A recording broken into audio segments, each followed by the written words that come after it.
啊啊啊！所以，ありがとう，就がとう。啊！这段得插在开头啊，老忘跟大家说，看这个，高驰的香根一传和城西大学的联名表带，这表带是这个月我们频道在哔哩哔哩充电会员的抽奖。如果您是包月充电的会员，您看我的动态，月初的动态，您得点一下那个参与才能参加抽奖，就一个。然后里边呢，我签了一个名，有点小自恋，大家见谅。就是这月的月末最后一天开奖，自动开奖，您会在哔哩哔哩收到私信，好吗？试试看。哎，大家，我是早路。2月14号星期六，看大阪马拉松赛前最后一个周六的早训练。这是我第5个训练日了，但是因为上周刚刚感冒康复，练得少，所以还可以，得赶快找回一些状态。今年大阪马拉松是个开年的，怎么说呢？测试赛或者是找状态的比赛。在可控的范围内全力以赴，应该是可以的。有小伙伴说的特别对，就是感冒这个病程真正有症状的时候，其实可能已经开始有2天了。所以我在回想我麦盛那次的测试，可能身体当时受了一点点影响，但是那个时候还完全没有感觉。今天也许是15，今天跑完跟大家分享马拉松备赛啊。330。哦，330。10キロ。はい。今天我跟3分30开始的组，跑10公里，所以这种训练就是临时调整，不跑15了。我觉得跑15没什么用，我还是坚持我每次马拉松赛前这1周的周末的逻辑。はい、じゃあ330から行きましょうか。40キロ。はい、スタート。はい、行きましょう。はい、350次。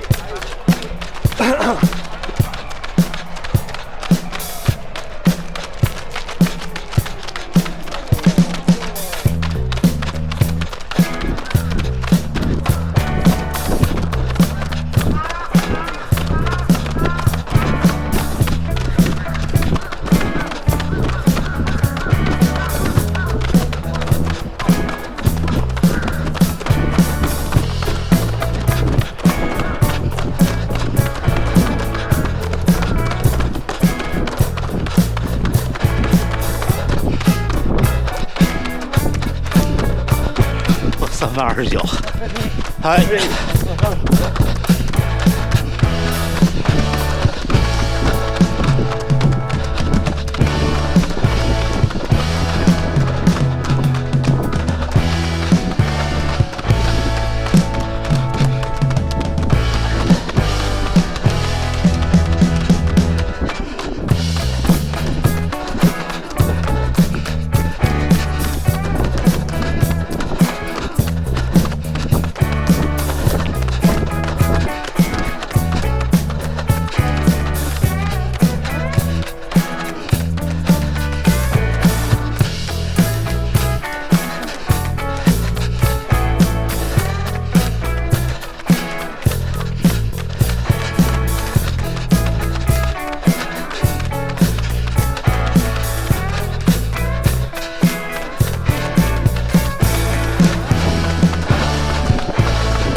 スローです。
329。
到。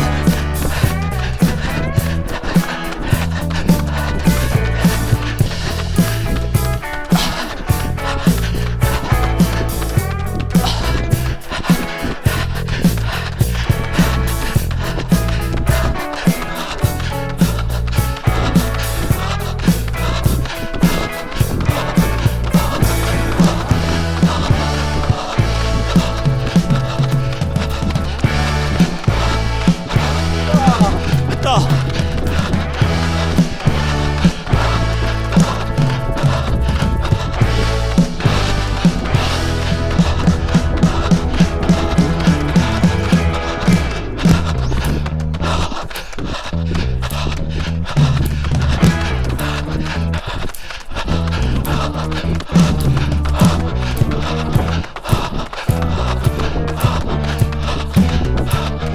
到。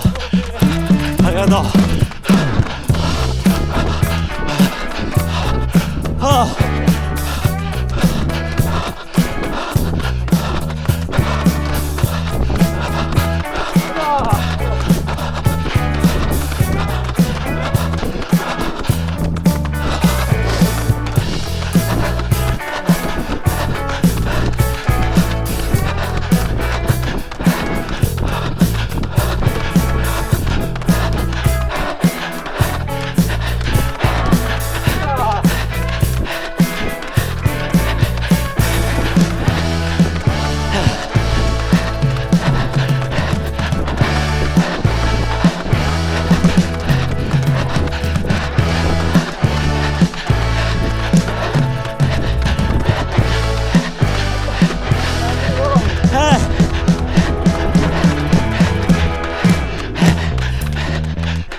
324。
所以ありがとう正月。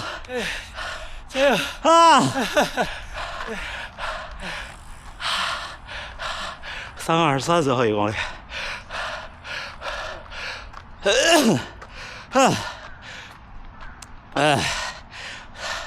刺激！34分44。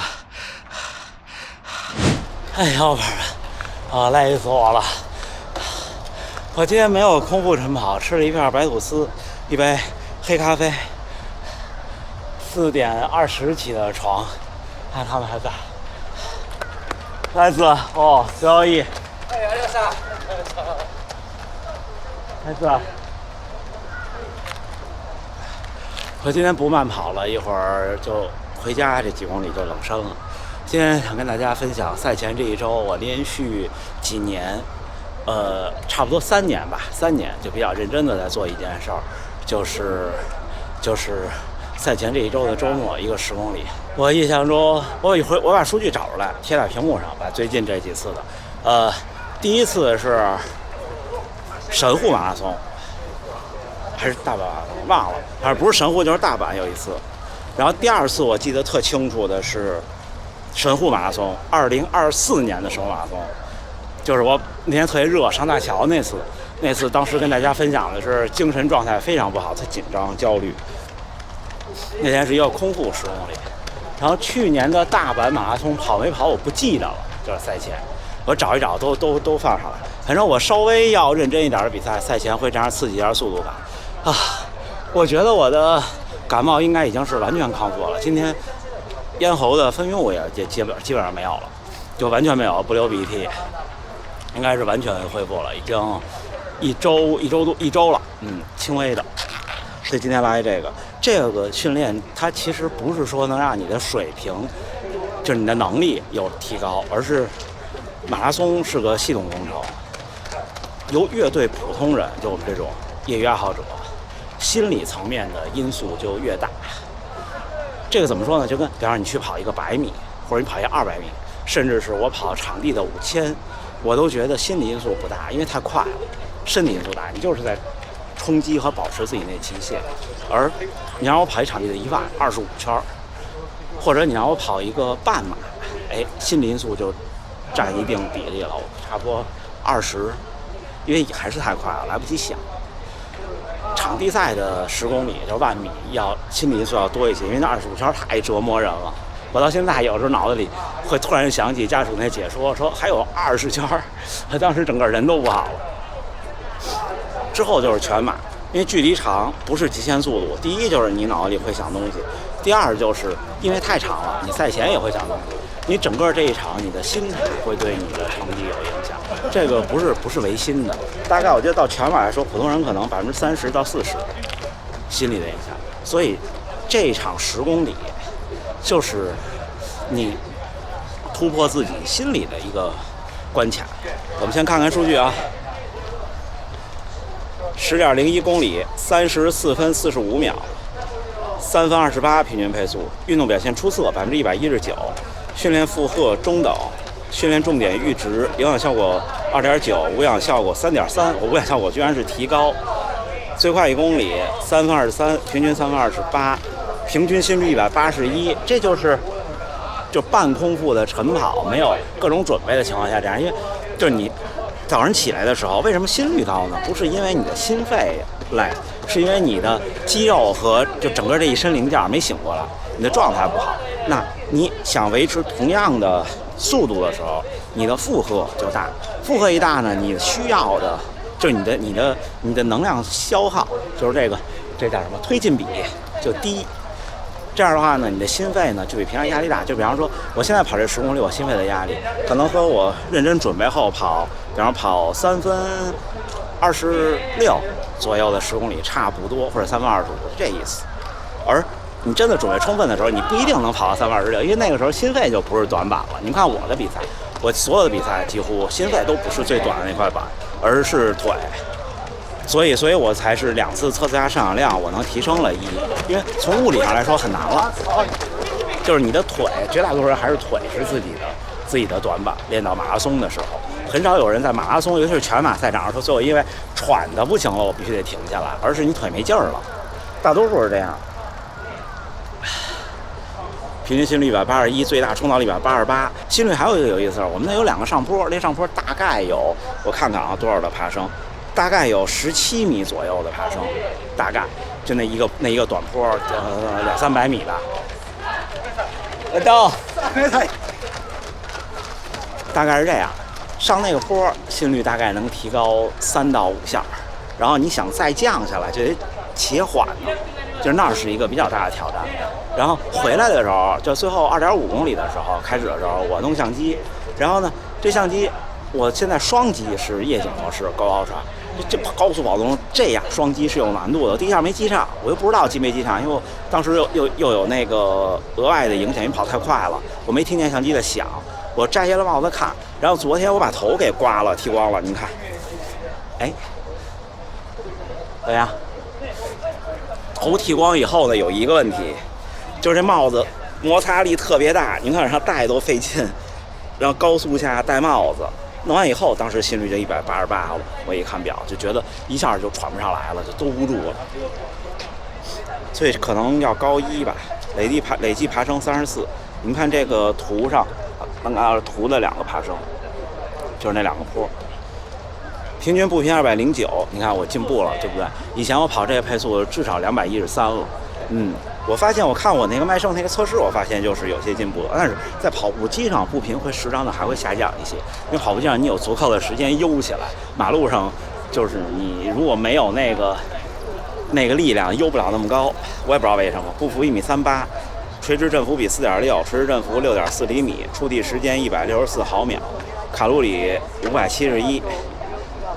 单圈数据：第1公里3分29秒89，第2公里3分33秒45，第3公里3分31秒53，第4公里3分25秒95，第5公里3分26秒24，第6公里3分26秒21，第7公里3分31秒89，第8公里3分29秒13，第9公里3分24秒整，第10公里3分23秒62。还是那句话，在训练场上我还没让自己失望过，最后1公里还是最快的，虽然就快0.38秒。你们看那个慢一点的那1公里，就是赶上上坡了。那上坡之后那1公里都会快一点，因为赶上下坡了。所以咱们接着分享赛前这个，今天这样完了以后，今天或者明天，今天下午我们直播间见。直播的时候还会跟大家分享这一周，然后从周1开始就轻松跑，也不要跑有氧配速了，就跑你那个。如果你是高驰，就是第一个配速区间；如果你是佳明，就是比第1个配速区间再慢一点，就是那样。对我来说就是5分左右。跑轻松跑130多的心率就混跑量，把跑量慢慢降到整个一周降到40%，是阶梯往下减。周3我们的强度课练半节或者练2/3节，或者按马配练1节。就比方说你原来周3是一个，比方你原来周3是一个3个2公里或者5个1公里这种，你以前是全力以赴，对吧？你这个周3如果是5个1公里就可以跑3个，如果是3个2公里或者4个2公里就跑2个。如果呢你想全跑完，那把速度降下来，就不是全力以赴，就是马拉松配速到半马配速之间，就比马拉松配速快一点点就可以。这是周3，然后之后咱们这周再说，好吗？